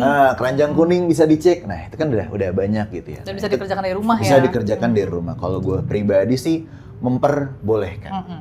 Gitu Yang ya. bahkan keluar pun. Misalkan pengennya di korporasi ya, tapi misalkan admin aja. Kalau Atau bisa di rumah kalau aja gue deh, sendiri waktu misalkan. itu udah berkompromi gitu ya sama calon gue ini. Kalau nantinya punya anak, kalau bisa ya resign deh, oke. nggak apa-apa. Tapi Tapi mau kalau- di rumah aja nggak apa-apa, ngapain gitu. Iya di rumah aja, Kalau kamu mau berniaga itu silakan. Tapi kalau udah belum punya anak, kalau mau berkembang misalkan di luar, oke. silakan. Tapi kalau udah punya anak, nah itu kan udah beda lagi tuh ya. Mungkin nanti tugasnya Betul. gitu ya, jadi sebagai ibu gitu kan. Ya kalau gue takutnya lelah fisiknya misalkan di kerjaan, terus di rumah misalkan. Kadang kan banyak juga Terbagi yang ya. iya. Kalau kita ngeliat sekarang ada istilahnya baby blues misalkan. Oke. Nah, tuh, ya kan. Misalkan udah dari di kerjaan ada tekanan, Betul. di rumah Tekanan lagi. misalkan menimbulkan si ibu ini ASI-nya nggak keluar. Oke. Stres nih. Wah, itu kan Oh, ke bahaya. fisik ya. Iya, bahaya. Jadi kalau gue sih kompromi waktu itu, kalau misalkan udah punya anak, ya sebisa mungkin kalau lo resign. Tapi kalau lo mau berusaha gitu ya, berniaga, silahkan. Gitu ya, berkarya silahkan. Gitu. Nggak masalah gitu. Nggak yang melarang kayak, lo nggak boleh ya. Gitu. Nggak saklek lah. Masih kompromi lah Masih ya. kompromi. Tapi kalau jangan sampai diniatkan untuk gue mau Bantuin lah bantu suami. gitu ya. Tapi niatnya gitu ya, balik lagi ke niat sih. Kalau gue ya, kalau niatnya lo mau berkarya, mau punya penghasilan sendiri, oke. Tapi kalau niatnya udah mau kayak gue bantu nyari nafkah, nah itu udah beda ya. Ya. Gue rasa itu yang Ada yang kebutuhan dilarang ekonomi ya. berarti. Itu yang benar ketimpangan. Kalau di Ketimbang. Islam itu emang kewajiban nyari nafkah itu ya Nah, orang suami Gitu. betul. Ya. Gitu sih kalau dari oke. gue ya. Nah, Berarti kalau masih kompromi banget. Masih berkompromi. Gitu. Dan kalau misalkan ada sesuatu yang berubah di tengah juga discussable ya sama ya. calonnya. Dan kalau Bang Bewok, Nah, Nggak jauh beda sih sama Bang Ragil, cuman saya lebih menekankan karena saya juga calonnya belum ada ya. Antum kan dari calonnya nih. Saya juga belum calonnya. kebayang ya. Tidak Bang Bewok pengawang. ya. Iya, siapa? Mungkin orang Uzbek, mungkin Palestina, Nah, Pakistan, iya. walau alam lah ya. Puerto Rico tadi. Puerto Rico boleh ya. Que pasa hermano gitu. Ya, kalau saya karena calonnya belum kebayang juga gimana modelnya, cuman intinya yang saya akan jelaskan adalah realita dari mana kesibukan saya. Bahwa saya mengemban tugas yang mungkin potensi untuk mendapatkan uang ya dalam arti ini materi nih tidak sebesar orang-orang di luar sana. Waktu saya banyak tersita untuk mengajar. Waktu saya akan banyak tersita untuk mengurusi urusan yang memang urusan umat lah bahasanya gitu. Mengabdi gitu ya. Iya, artinya diketok jam 2 malam, laki mau berantem bininya, digebukin ke sendal jepit. Itu kan yang dicari ustadz kampung, Pak. Yang dicari ustadz honorer. Ya Iya. begitu. Iya, asal tahu aja ya. Lagi jam 11 lagi tidur, tiba-tiba disusulin orang. Ustadz surupan, yungin aja jam 11 malam. Iya, bisa latihan marawis surupan coba Ya Pak. Allah. Jam 11 malam waktu Surupan kita setannya istirahat. gini-gini ya, Mas. Iya. Kacau. Tidak katanya memang. Dan itu real asli kejadian. Aing rebana misalkan. Atau misalkan Bukan setengah aing 3 wacana. pagi, setengah 3 pagi orang gedor-gedor pagar, der. Kenapa? Bapaknya sekarat, minta Ya ditalkin. Allah. Dia apain? Benar-benar. Itu- Ditalkin, benar, dibimbing. benar. Oke, Ditalkin itu ditalkin dibimbing ya, ya. ditalkin. Dibimbing. Bimbing. Ditalkin. Ditalkin. Itu artinya situasi-situasi yang bener-bener nggak bisa diukur. Orang yang jalanin hidup normal aja nih, ya artinya dia bekerja, dia ini beraktivitas gitu kayak orang-orang. Itu juga kan banyak hal-hal tak terduga yang dihadapi. Betul. Nah, aku mengabdi kepada masyarakat itu banyak nih. Banyak banget. Artinya berbagai lapisan masyarakat yang terdidik, yang tidak, yang ini banyak nih. Dan dia itu semua bahasanya aku ada peran menjadi apa sih namanya ya, namanya ustadz kampung tuh kan harus selalu ada, harus banyak melayani, pelayanan lah intinya dah, pelayanan publik. Pengabdian Kalau masyarakat ya. pelayanan publik, rumah sakit, pemadam kebakaran segala macam enak, ada gajinya. Pelayanan publik saya kan nggak boleh narif. Betul. Menarif itu adalah sebuah rules yang memang menjadi apa ya, aib lah bagi kita. Meskipun ada ulama bilang boleh lah, Boleh. ngajar itu narif Iya, itu boleh betul. gitu. Cuman kami mengambil ilmu dari guru-guru yang memegang prinsip bahwa menarif itu bukan sebuah tindakan yang etis gitu. Jadi lari ke Iya. aspek etis, Pak. Tapi nggak apa-apa kan Ustadz punya red card gitu ya. Iya. Kayak influencer ya. Nggak apa-apa. Saya udah Habib Jafar punya. iya. Dia kan Habib dari industri.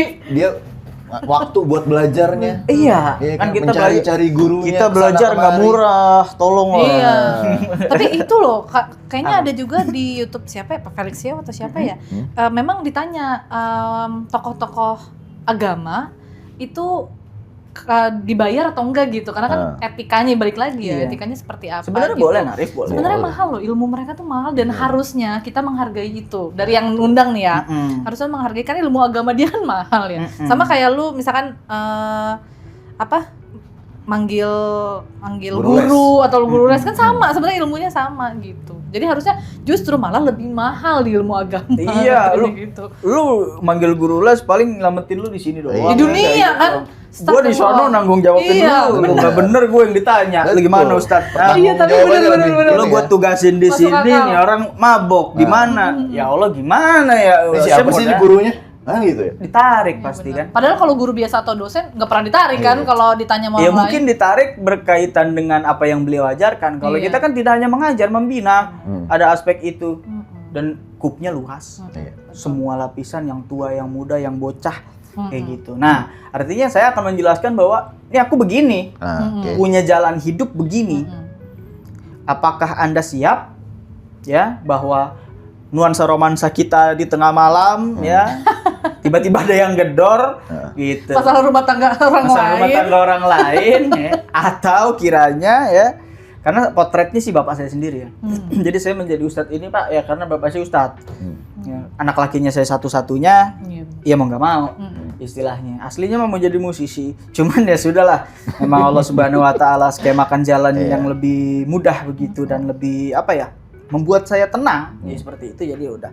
Dan itu akan saya berikan pemahaman pada istri bagaimana, ready apa enggak gitu melihat yang seperti ini. Terus kalau misalnya udah jadi istri nih, mendampingi, apakah bekerja, dia minta izin bekerja apa segala macam, Apakah saya akan boleh? hanya beri beri paham bahwa ada tanggung jawab istri untuk di dalam rumah tangga, dalam keluarga itu.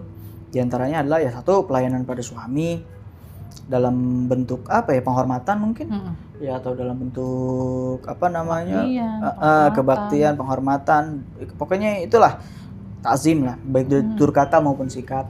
Itu tuh yang jangan sampai berkurang. Kalau Anda di luar kerja, influence yang Anda dapat di luar akan mengubah Anda. Anda mau kerja di luar nih, istri saya. Anda mau kerja di luar. Ya, kalau ada istri saya nonton. Nih, calon istri. Calon dong. Calon Istri istri. saya nanti. Yang masa calon-calon istri istri saya dari Uzbekistan, Ustadz honorer ini? Palestina. Enggak, mungkin ini akan ditayangkan nanti 2030 katanya. Bisa. Jadi istri Jejak saya. digital. Jejak Ya, digital. artinya untuk apa namanya ya, istri saya lah, katakanlah. Kalau emang dia mau kerja di luar, ada batasan-batasan yang akan saya tetapkan. Pertama, hak Allah Subhanahu wa taala jangan ditinggalkan. Sholat pastinya. Karena Anda kan menambah beban. Beban tugas dan tanggung jawab. Bekerja kan Anda memilih untuk aku sudah menjadi istri, aku sudah menjadi menantu, dan aku sudah menjadi Bu Ustadz, ya kan? Ya kan? Gitu. Benar.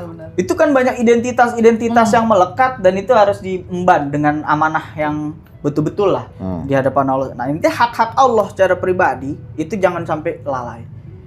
Yang kedua, hak-hak keluarga. Itu tadi ada influence dari luar yang buruk lah. Kekuatan akal Anda mumpuni nggak untuk memfilter? Kemudian kekuatan jiwa Anda tahannya bisa nggak gitu memfilter juga? Ya hak-hak kekeluargaan jangan sampai Anda lalai karena terbawa dengan ini itu kayak gitu, terpengaruh. Kalau ada insight bagus, oke, bawa ke keluarga ini kita upgrade bareng-bareng. Tapi kalau yang nggak bagus, tolong selektif gitu.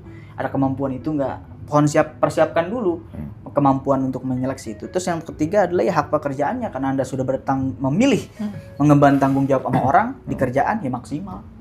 Jangan jadikan kesibukanmu di rumah ini alasan kau melalaikan pekerjaanmu di sana. Atau jangan Atau sampai kebaliknya. Atau sebaliknya. Atau sebaliknya. Itu ya hak Allah, hak keluarga, hak pekerjaan itu harus diemban dengan sebaik-baiknya. Pesan itu doang. Artinya kalau dia sudah yakin dengan bisa dirinya, gitu ya. Aku bisa menunaikan hak Allah, menunaikan hak keluarga, menunaikan hak pekerjaan simultan bersama-sama. Aku bisa, aku yakin. Ya udah, Buktikan. Aji ridho. Iya. yang penting ada keridoan. Keridhaan ridho Keikhlasan dan mama keridoan. papa. Iya. Abi ridho. Gitu. Dari komprominya tadi gitu kan mengharapkan suami ini ikhlas. Ikhlas. Kalau istrinya bekerja. Suami ridho. Itu kan paling utama Betul, ya. ridho. Jadi jalannya juga ke baik gitu. Iya. Keridoan. Tapi relate sama yang relevan dengan yang tadi dibuat ya, hak-hak tadi. Sebenarnya satu challenge lagi dari wanita yang bekerja adalah menggunakan jubah yang berbeda-beda. Itu yang menarik. Bagaimana itu tantangan sih menurutku juga ya. Yeah. Itu tantangan ketika kita yang paling sulit itu kan adalah ya mungkin ini dekatnya dengan rumah tangga ya misalnya. Ketika kita di luar, apalagi mungkin yang sekarang sudah manajer apa gimana gitu ya, terus mereka pulang bertemu suaminya yang juga pegawai gitu ya, mereka merasa di pekerjaan kita punya hak yang sama, power yang sama, betul. Jadi kadang-kadang ada wanita yang lupa melepas jubahnya sebagai karyawan di kantor atau manajer di kantor, sehingga balik ke rumah gue tetap atas lo, karena kan itu yang apalagi challenge perempuan yang menerima suaminya yang mungkin secara level bukan kemandirian ya, secara level pendapatan masih di bawah dia atau level jabatan lah masih di bawah dia. Nah itu menurutku challenging dan sangat sulit sekali untuk perempuan punya jubah yang nggak perlu deh ngomongin level pendapatan, nggak perlu. Kadang-kadang perempuan misalnya merasa gue mampu kok ini, masih merasa nih mampu kok gue punya karya gini kok lu ngehina gue sih. Akhirnya cepat punya merasa tidak dihargai, sehingga lebih cepat berantem, berpisah gitu. Jadi sebenarnya yang sulit adalah sekarang, apalagi di umur wanita yang segini gitu ya, bertemu dengan laki-laki. Kita kan mau challenge mencari orang yang di atas kita gitu ya, level kemandiriannya kan sama. Nah itu kan tabrakan tuh. Karena yang paling sulit adalah ketika perempuan dengan gue bisa kok sendiri, tapi gue mau nih sama lu, gue juga bisa sendiri. Dia ketemu di tengah. Ketika ketemu di tengah, sebenarnya gue bisa sendiri, berantem nih. Ngapain ada lu? Gue juga biasa sendiri. Nah itu kan lebih cepat gesekan gitu. Karena dia tidak ada dependensi, tidak ada ketergantungan kepada orang lain. Karena uang, gue juga punya, sebelum sama lu juga gue bagi-bagi aja. Nah itu menurut aku juga challenge yang membahayakan ke depannya menurutku. Jadi perempuan ini PR-nya gimana bisa membedakan jubahnya. Jadi kalau udah dari kantor, lepas jubahnya istri gitu. Itu sangat sulit, tapi sumpah implementasinya mungkin sangat sulit ya. Aku pun yang belum menikah merasa iya sih sulit banget. Kayaknya gitu. Sulit. Kadang-kadang kita ngomong, nggak usah suami istri ya, kadang-kadang kita ngomong sebagai rekan kerja dengan teman di luar, tapi dengan orang yang sama. Misalkan aku sama Bang Mewah atau Bang Argil sekantor, ketika jadi rekan kerja ngomongin IT gini. Tapi ketika di luar temenan, jubahnya kan udah beda tuh. Ini ngomong sebagai apa nih teman? Nah, aku tuh suka kalau sama temanku suka. Ini gue ngomong sebagai apa? Sebagai orang komunikasi atau sebagai teman lo misalkan gitu. Jadi itu jubah yang perlu kita bedain kan. Itu challenging. Itu punya 2 peran di dalam satu orang tuh. Oh iya, benar lah. Cukup itu sangat berpengaruh bagi perempuan bekerja. Itu tadi benar. Apa sih namanya? Iya benar, apa baju atau identity lah yang dikenakan. Identity, betul. Karena kan itu hal-hal yang melekat dengan personality. Kan beda tuh personality. Cuman identity itu ya itulah bias dari personality-nya. Menarik, luar biasa. Banyak inilah ya, banyak sekali perspektif lah kalau Sekali udah perspektifnya ngomongin ya, bisa. luas sekali. Oh, ini kita baru bahas wanita karir yang single. Wanita Belum karir lagi yang kalau single. kita Belum bahas lagi. wanita karir yang tadi Menikah. ya, menikah. Punya Yap, anak lagi. Punya anak Itu lagi. Masya Allah. salut itu, salut bener. Ibu-ibu pekerja di luar sana. Ya. Gitu ya. Tapi nih sebelum ini ada fun fact yang berkaitan dengan cerita Kak Sarah. Kakak saya punya kawan. Kakak saya juga wanita karir. Ya, dia lumayan lah apa jabatannya, dan di kantor itu juga ada Sudah yang menikah? Sudah menikah. Oh, sudah menikah. Sudah menikah. Dan itu ada ceritanya begini. Satu atasannya dia itu jabatannya lumayan tinggi. Dan sama suaminya levelnya itu bisa dikatakan jauh. Manajer, Lebih atas kakaknya. si istri Bang Dok. bukan kakak saya, kawannya. Oh, kawannya. Rekannya di kantor. Lebih tinggi perempuannya. Perempuan manajer, Oke. laki tukang tahu keliling. Ada yang seperti itu. Dan si perempuan dia punya apa sih namanya perasaan nggak pernah gengsi, nggak pernah malu, dan ya udah laki gue karena dia melihat bahwa yang penting dia ada usahanya, ada komitmennya, ada upayanya untuk mau bertanggung jawab untuk keluarga ini. Adapun yang dia hasilkan itu tidak sebesar yang kuhasilkan, si perempuan ini, ibu manajer ini bisa mentoleransi hal itu. Gitu. Ada lagi satu kasus yang mana dia udah tinggi. Perempuan yang laki bini kerja nih. Cuman emang bininya tuh progres kerjanya oke lah. Jabatannya tinggi skala nasional. Dan suatu saat laki-lakinya, suaminya ini melihat bahwa kayaknya berhenti aja deh. Mungkin sama kayak Bang Ragil itu berkaitan dengan anak.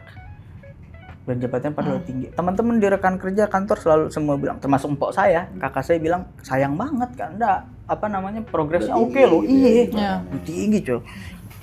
Cuman akhirnya beliau bilang apa? Yang menariknya kakak saya cerita, daripada laki gua nggak redo, keberkahan terhambat dari segi rezeki ke semuanya, dan lebih parahnya lagi ya gua nanti di sana setelah mati yang malah jadi repot ketidakredoan ini. Makanya ya udahlah gue tinggalin itu. Jadi ya ada yang kaitannya tadi Kak Sarah bilang bahwa perempuan toleransinya itu akan tinggi kalau udah ketemu yang Pas.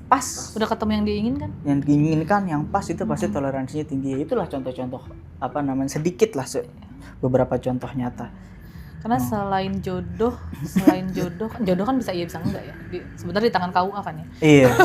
Betul. Sebenarnya di luar jodoh itu ada kosong tiba-tiba pikiran saya. Mau ngomong apa tadi? Ya maksudnya di luar jodoh kan ada kriteria yang variabel. Variabel, betul. Misalkan mungkin dia tidak seperti yang saya inginkan yang ini, tapi ternyata ada variabel lain yang melengkapi kita. Dan balik lagi dengan yang tadi, nggak mungkin yang salah tuh sebenarnya gini, ketika kita mencari orang yang tidak, misalkan laki-lakinya, gue pengen laki-laki yang nggak merokok, tapi dia nikahin tuh yang rokok, tapi jadi masalah, itu salah banget perempuannya. Udah dari awal dia ngerokok, jangan dimasalahin dong. Jangan Iya, mencari iya. kebahagiaan di apa yang tidak lo pilih gitu. Dengan niat barangkali ntar berubah gitu. Banyak kan gitu ya. Iya, kalau misalkan dia manajer lalu kayak pekerjanya tukang tahu, tapi kayaknya kita ngobrolnya nyambung nih, oke. Dia ada hal-hal yang di pasti kan ada variabel lah ya, variabel, kita bilang. betul. Tapi ketika misalnya nih di tengah-tengah dia bilang kayak, lu cuma tukang tahu, ya salah dong. Salah. Gitu. Kan lu udah milih gue. Iya, Laki-lakinya juga marah sih. Lah kan lu tahu dari awal dikata gue CEO yang menyamar. Tapi ya menyamar kan seperti tidak itu. mungkin gitu. Maksudnya empok saya juga melihatnya itu adalah yang wow, fenomenal itu ya. tadi salut gitu maksudnya salut dengan bagaimana cara mereka membangun rasa kebersamaan dan rasa cinta itu, merawatnya bersama-sama dengan cara yang unik. Iya. Gitu loh. Keunikannya hubungan mereka.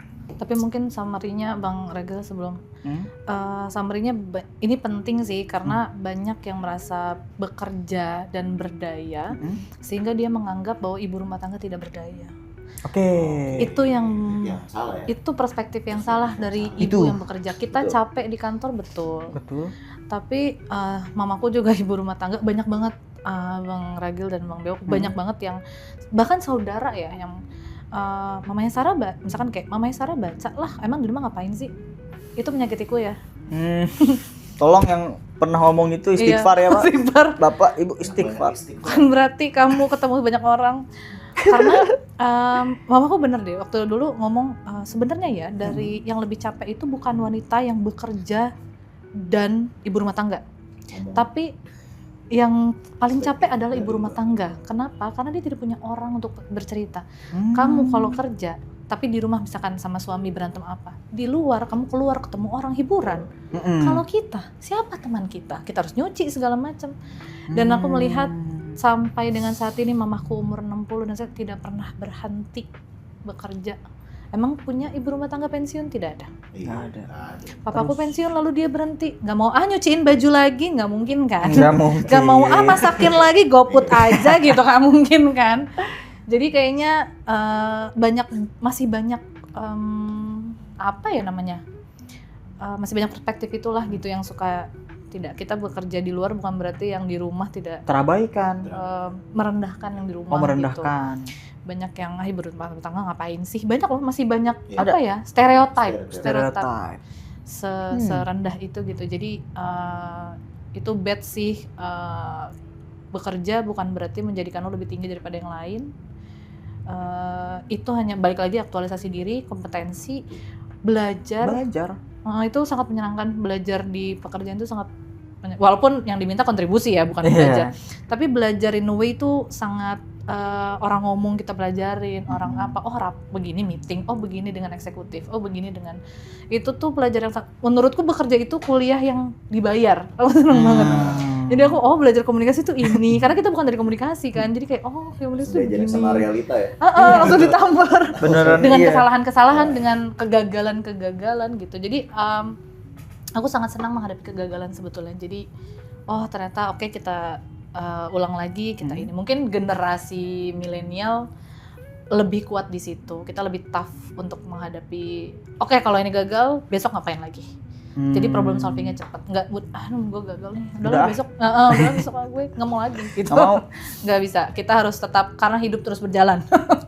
Jadi ya itu mungkin jadinya kalau bekerja lebih keras karena lebih banyak problem solving yang kita harus terlatih lah untuk menghadapi masalah. Jadi di personal pun kita jadi lebih keras ke orang lain sih. Aku merasa lebih keras ke orang lain dan jadi kayak memahami kalau orang lain apa ya, kadang-kadang kita nggak bisa kalau orang nangis karena apa gitu. Ya elah gara-gara cowok doang apaan sih gitu kan, kita nggak mungkin kayak begitu ya. Jadi kayak ya gue memahami tapi lu kan begini. Karena orang bekerja juga kadang tidak secerdas itu dalam memilih dalam memilih jalan hidup. Kadang-kadang kata-kata menjelaskan. Aku menemukan orang bekerja dengan baik gitu, udah di level apa dia mau jadi selingkuhan gitu, maksudnya. Jadi kayak bukan masalah selingkuhnya, bukan. Lihat deh diri lu tuh udah cantik, gue aja yang jelek begini nggak mau, maksudnya nggak mau digituin gitu. Kan ada yang kayak gitu ya. Jadi pilihan bekerja itu juga memberikan dampak, itu paling penting. Kayak misalkan di kantor aku ada CSR gitu, jadi kayak gini ya desa ini, bahkan yang perilaku bersihnya masih minim, bahkan di Jakarta masih ada gitu. Jadi satu memberikan dampak, ya walaupun bukan kita langsung ya, tapi kita kayak volunteering kayak gitu-gitu. Ternyata banyak UMKM, ternyata di desa-desa begini anak-anaknya mengajar, kadar posyandu apa segala macam. Jadi kita belajar lagi ke atas dan ke bawah gitu, jadi top down dan down top. Jadi itu yang mahal menurutku, selain memang kita terus berputar ya otak. Jadi kayak ngetik deh gitu, minimal gue pinter bisa ngetik deh gitu, minimal kalau bekerja ya gitu. Jadi itu sih yang penting adalah dampaknya kamu buat masyarakat sekitar. Ada ya, ini benar sesuai. Kalau bekerja Seperti buat diri itu. sendiri aja, bodo amat orang lain juga kayaknya Individualis. individualis juga. Oke, jadi poinnya gimana nih, Sta? Hmm. Berkaitan dengan tadi kita udah bahas wanita karir, gitu ya, dalam perspektif Islam. Iya. Kalau di sini kita bahas wanita karir yang masih single terlebih dahulu kali ya. Nanti kalau untuk wanita karir yang sudah menikah ataupun sudah punya anak, itu Oh, mungkin di pembahasan kita selanjutnya. bisa pembahasan kita selanjutnya. Nah, kalau dalam perspektif Islam sendiri, gitu ya, kalau kita mungkin taunya wanita itu sampai nanti dia dinikahin, itu masih menjadi tanggung jawab dari ayahnya. Oke. Ya, tapi kalau misalkan dari keluarganya atau dari orang tuanya ini ada uzur, gitu ya, atau ada halangan, sehingga mengendaki si wanita ini menjadi wanita karir atau bahkan menjadi tulang punggung keluarga. Nah, mungkin ada landasannya nih secara agama. Oke. Gimana? Jadi intinya di dalam Quran surah An-Nahl itu ayatnya saya lupa lah ya, kan Ustadz honorer nih. Jadi ya memorinya hilang-hilangan. Nanti ya, tambahin kayaknya. Pokoknya Nahl 97 Allah Subhanahu wa taala berfirman, man amila amalan solihan min zakarin au unsa falnuhyiyannahu hayatan thayyibah. Artinya adalah barang siapa yang dia mengerjakan sebuah amal soleh, artinya amal kebaikan ya, kasarnya Bang Ragil, amal kebaikan, dan itu dari golongan laki-laki maupun perempuan, maka akan Allah jawab dengan falnuhyiyannahu hayatan thayyibah, akan betul-betul kami berikan kehidupan yang mana, yang kehidupan yang baik. Artinya dari segi agamanya terperbaiki, dari segi finansial terperbaiki, emosionalnya terperbaiki, everything aspek yang ada di diri kita bisa jadi Allah berikan balasan terperbaiki hal itu. Dengan syaratnya adalah kita bekerja dengan niat itu tadi. Pertama, amil amalan solehah, kita mengerjakan amalan yang baik, kebermanfaatan, anfa'uhum linnas. Terus bisa juga tolabul ilmi niatnya, atau mungkin bisa juga tahadus bin nikmah, bersyukur Allah kasih kita ilmu, Allah kasih kita kekuatan, tenaga, kesempatan. Iya, ambil, take a chance gitu. Bentuk dari wujud syukurnya sama Allah Subhanahu wa taala. Atau itu tadi bertahan hidup, survival ya, supaya menahan diri dari kita minta-minta daripada orang lain, itu anjuran Rasul. Jadi intinya selama itu adalah untuk tujuan yang baik dan tidak melanggar batasan-batasan syariat, halal haram, tidak melalaikan ibadah, hayatan thayyibah, Allah akan berikan kita penghidupan yang baik dan dibalas baik di dunia maupun di akhirat. Kurang lebih seperti itu. Mantap banget. Kalau dari Kak Sarah sendiri, pernah nggak sih kayak ada stigma-stigma mungkin yang nggak enak gitu ya di usia yang sekarang, masih menjadi wanita karir dengan statusnya masih single gitu. Itu gimana? Ada nggak omongan-omongan misalkan gitu yang nggak enak? Stigma sih belum. Atau stereotip dari keluarga mungkin?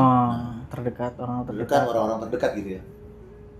Enggak sih, karena bekerja so far sih memang paling ini sih kayak misalkan lebih ke diri sendiri daripada stigma sih, karena kan lebih banyak melawan diri sendiri ya daripada orang lain. Orang lain kan cuma tahu kayak oh kerja nih gitu udah. Tapi khususnya mungkin mungkin adanya dari keluarga sendiri kayak orang tua gitu. Kayak ada kakak gajinya berapa sih? Masa umur segini masih segitu sih gajinya gitu? Gak kemana-mana sih gitu. Ada aja pertanyaan sih. menjadi sebuah pertanyaan. Kayak padahal kita kerja kayak gini aja segini udah darah-darah gitu kan. Tidak mudah. Mungkin kadang-kadang khususnya orang tua mereka kurang paham di kantor tuh seperti apa, budayanya seperti apa, kayak apakah mungkin semudah itukah untuk berkarirnya gitu. Jadi mereka cuma tahu ya kerja, berapa tahun ini cuma kerja gitu, tapi kok lu nggak naik-naik sih gitu. Kan mereka nggak tahu periode itu, nggak ngelihat 24/7 kita kerja kayak apa kan gitu. Jadi ya akhirnya it's okay sih. Tapi kalau stigma belum ada sih, kalau stigma yang gimana-gimana, cuman ada di dalam diri sendiri, mungkin korelasi juga sama apa kata orang tua. Bener juga sih kadang, misalnya umur segini ya, bener juga gue masih segini, orang udah kemana gitu. Tapi kita menyadari kalau ya mungkin gue juga kurang tekun, kurang berani, kurang ambil challenge gitu. Tapi sedihnya tuh ada di thread ya, dia bilang perempuan bekerja supaya hidup layaknya perempuan. Jadi sebekerja keras itu supaya kita hidup seperti perempuan, perawatan, apa mungkin segala macam. Tapi kita harus bekerja, perempuan bekerja keras layaknya laki-laki supaya hidup seperti perempuan gitu. Saking kita benar-benar bekerja keras untuk diri kita sendiri gitu, kita bekerja kayak laki-laki. Hanya untuk layak. Tapi untuk layak sebagai perempuan. Menurutku itu statement yang apa dibilang menyedihkan, karena kan selayaknya kita harusnya Ironis. irony lah gitu ya. Ternyata kita bekerja sudah sekeras itu gitu. Tapi kejamnya diri kita sama diri kita sendiri udah begitu, kita masih kurang cukup. Kita ngerasa masih kok kita masih di sini-sini aja ya. Padahal tuh nggak wajib juga tau. Lu mikir kayak gimana ya gue jadi manajer, gimana ya jadi head, gimana jadi kayak gitu. Padahal nggak tau. Lu kerja sekarang di sini aja tuh harusnya bukan gitu. Tapi kita karena hidup di situ di lingkungan itu seakan kurang terus. Kok kita masih di sini ya, 35 tahun loh, 32 tahun loh, 40 tahun loh misalkan gitu. Ada kesempatan untuk membandingkan sama orang lain kan akhirnya, yang mungkin padahal dia tuh umur segini udah di situ tuh, kok gue di sini gitu. Ada saatnya itu gitu. Jadi paling justru yang sulit itu adalah melawan diri kitanya sendiri sih, daripada stigma orang. Oke, berarti kalau dari jawaban Kak Sarah tadi gitu ya, berarti permasalahannya tuh bukan dari stigma orang-orang sekitar, atau orang-orang terdekat, tapi gimana kita solusi dari diri sendiri gitu ya, menanggapi hal tersebut. Nah, sekarang kita mau ada segmen umat bertanya, Ustadz jawab dong. Oke, boleh aja. Umat bertanya, Ustadz jawab dong. Iya. Oke, boleh aja. Boleh kan? Boleh dong. Boleh terus. Ya, mungkin dari Kak Sarah sendiri ada pertanyaan nggak nih mengenai dari tema yang ya kita bahas pada hari ini? Aku mau nanya sih, tapi nggak masuk ke tema ini, nggak apa-apa nggak? Keluar dari tema ini. Boleh. Gitu ya. Dari sisi agama sih pastinya ini ya, Bang Bewok. Jadi gimana kalau misalkan kita suka banget sama lagu rohani, which is itu misalnya di luar agama kita gitu ya, apapun lah lagunya. Karena dari kecil aku tuh sangat suka sekali lagu-lagu rohani gitu ya. Dari banyak sekali. Gloria. Seperti Dia Mengerti, Sentuh Hatiku gitu, mungkin yang itu tahu ya. Suka banget gitu. Kadang-kadang justru penenangannya dapetnya dari lagu itu, selain lagu wali mungkin ya. Gitu. Jadi ini tuh sebenarnya nggak apa-apa nggak sih gitu, tuh tanya mamaku kan, mah gitu. Mama kecil punya 1 kaset kak, kata mamaku. Tapi sih kalau bisa jangan katanya gitu. Cuman nggak ngelarang gimana juga sih. Cuman emang seneng banget karena aku dari kecil suka banget sama film-film yang kayak dulu mungkin buku catatan harian Naila. Si boy. Carita the Angel. Kalau itu. Ya kayak harian Naila itu kan kayak bener-bener lagunya seperti yang ku ingini gitu lah, lagu di umat itu gitu ya. Nah itu tuh sampai saat ini aku masih terbiasa dengan mendengarkan itu. Nah itu lagu. Ini sebenarnya lebih ke cara sih ya. Terus aku tuh cara berdoa, aku tuh suka banget kalau pagi setiap di kantor, orang kan ada yang kalau aku tuh berdoa pasti begini. Doanya berdoa Islam ya. Cuman memang caraku begini aja gitu. Nah itu kayak gitu-gitu tuh gimana hukumnya di Islam gitu? Apakah sebenarnya boleh? Apakah sebenarnya kita ngerti kayak tidak boleh mengikuti termasuk umatnya apa gimana? Gitu. Suatu kaum betul sekali. Nah itu gimana dalam sudut pandang Bang Bewok deh? Sebenarnya nggak masalah kan kalau style berdoa orang beda-beda gitu. Boleh nggak sih?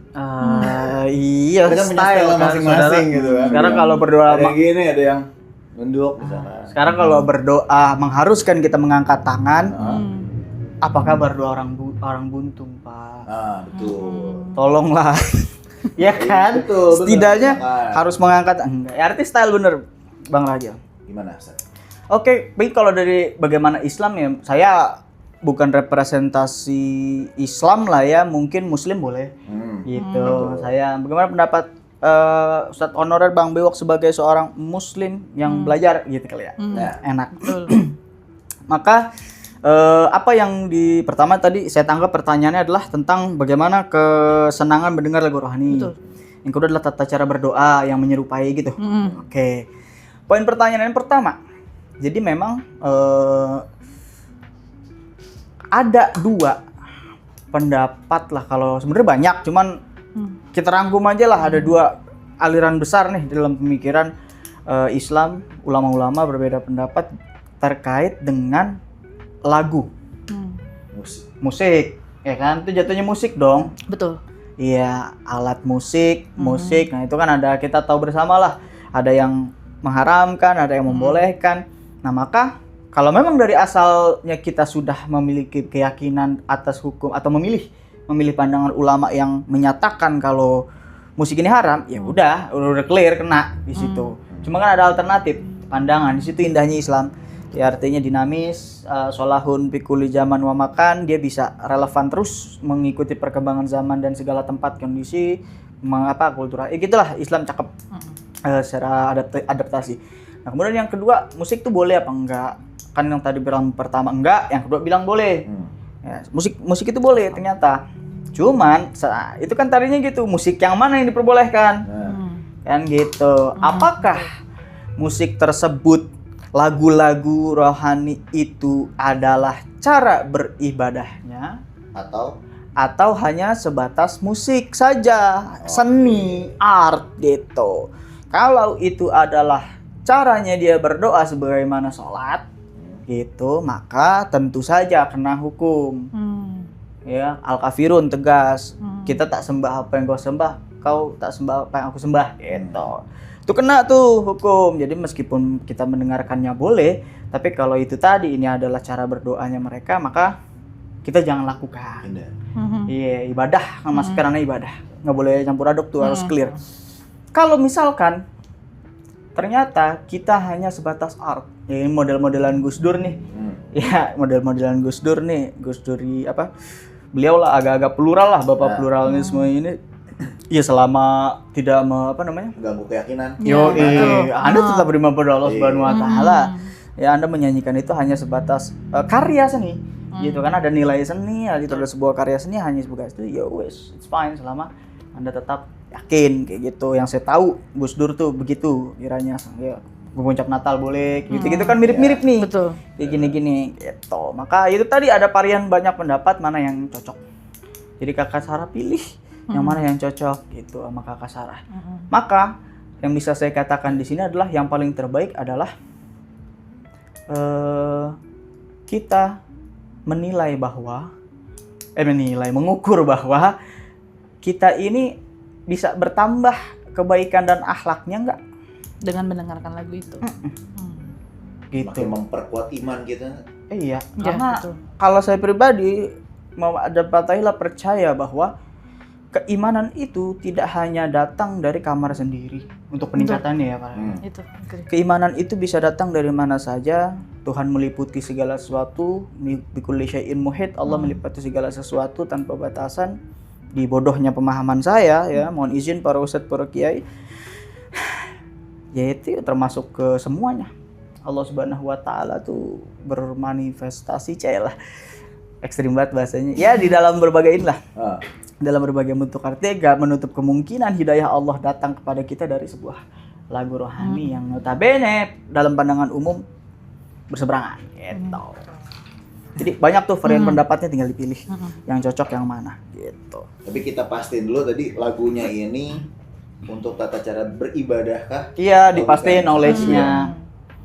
Kalau udah terlanjur menikmati gimana, taruhlah ya kasarnya gini. Oh ternyata nih caranya ibadah nih, statusnya sama sholat gitu.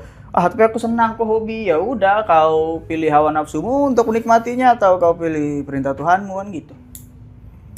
Ada opsi gitu. Kalau udah ketahuan nih jelas nih gimana. Tapi kalau hanya sebatas art aja itu mau ikut model-model Gus Dur, agak plural, ya fine.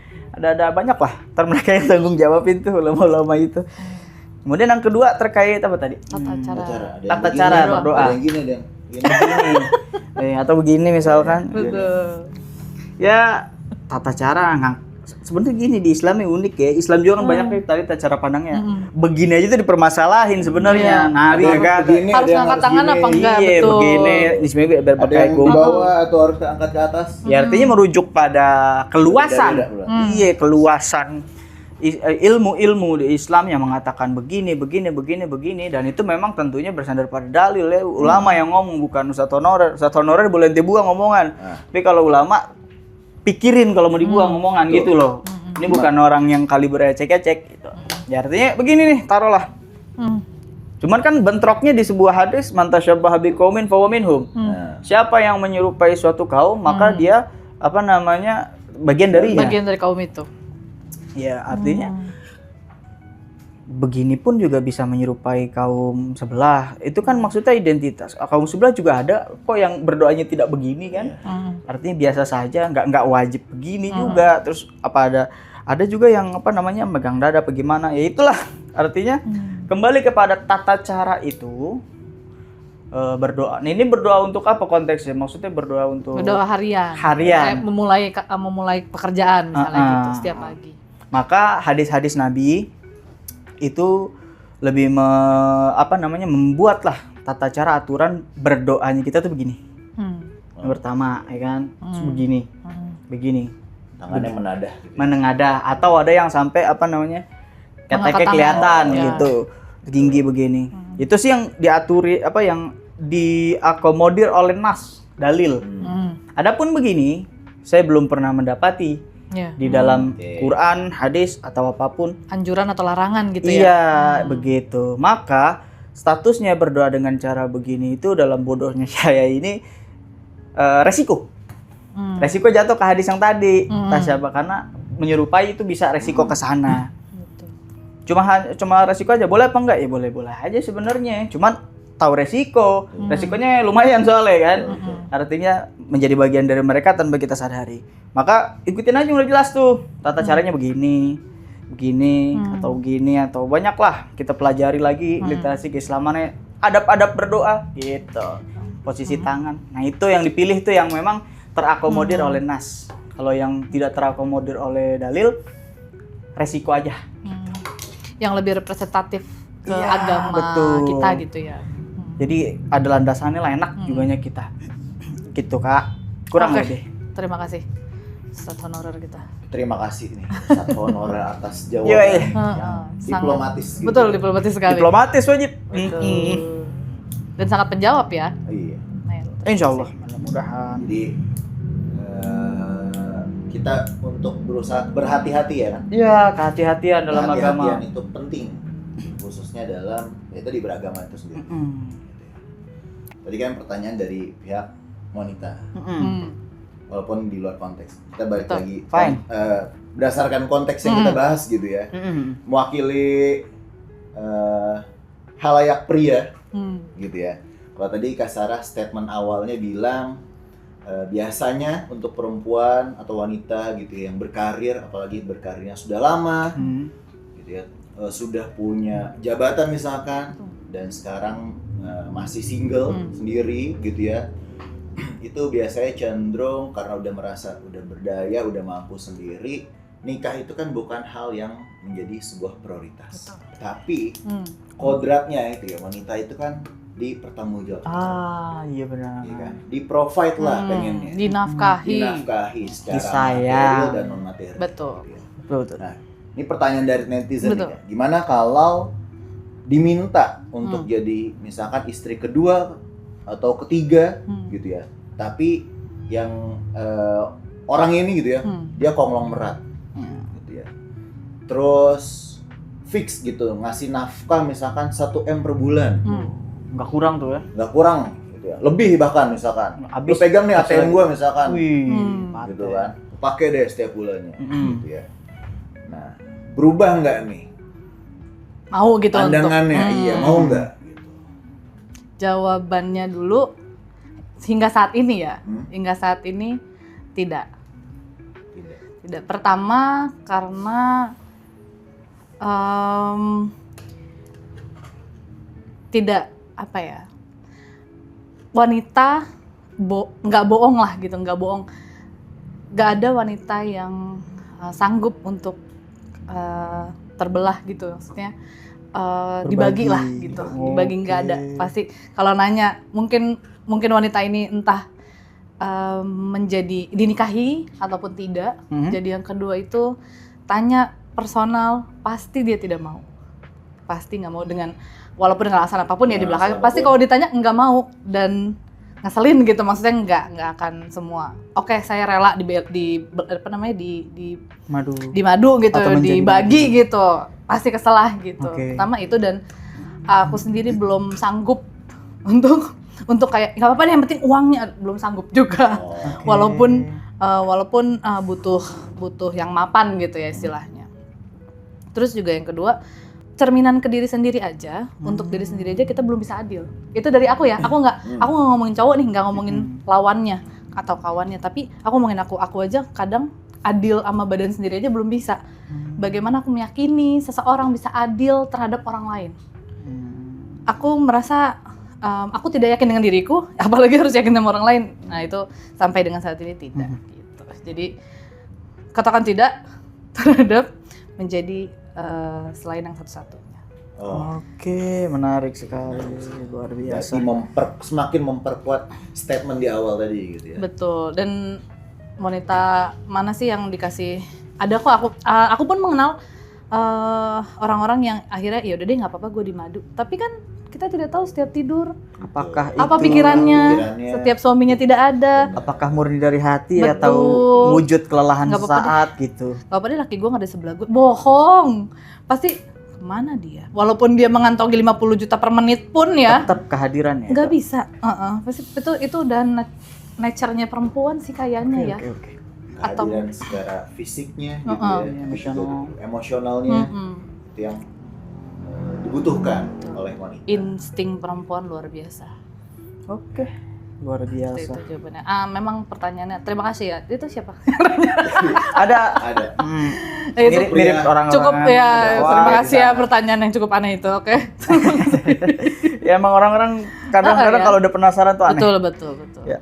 Jadi dari obrolan kita yang udah panjang ini gitu ya, kita lihat gitu ya, kalau memang kodratnya wanita itu kan dipertanggungjawabkan, di-provide gitu ya. Tapi kepada wanita-wanita yang di luar sana yang memilih untuk menjadi wanita karir, entah itu karena kondisi apapun gitu ya, kita harus apresiasi itu gitu ya.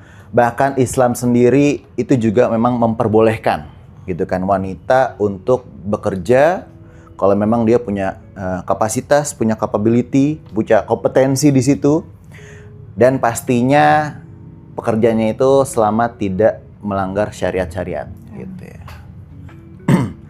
Nah, pastinya nanti banyak lagi nih obrolan kita yang berlanjut. Kalau tadi kan kita ngebahasnya wanita karir masih single.